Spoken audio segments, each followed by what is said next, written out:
Hey there, welcome in this quick tutorial. We are going to show you that how to remove Instagram link from TikTok. It's super easy and we will make sure you get it right. Just make sure you are logged in and using the latest version. Make sure to watch the complete video and follow each step carefully to avoid forgetting anything and making mistake. Okay, first of all you have to click on the TikTok app. Now click on the profile icon.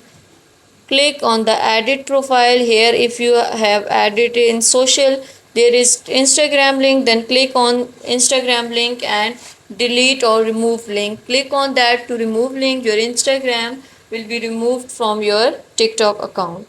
Thank you so much. That was all. Please consider showing your support by commenting, liking, sharing, and subscribing to our channel for more valuable content in the future. Your engagement is highly appreciated. I wish you very good luck. Thanks.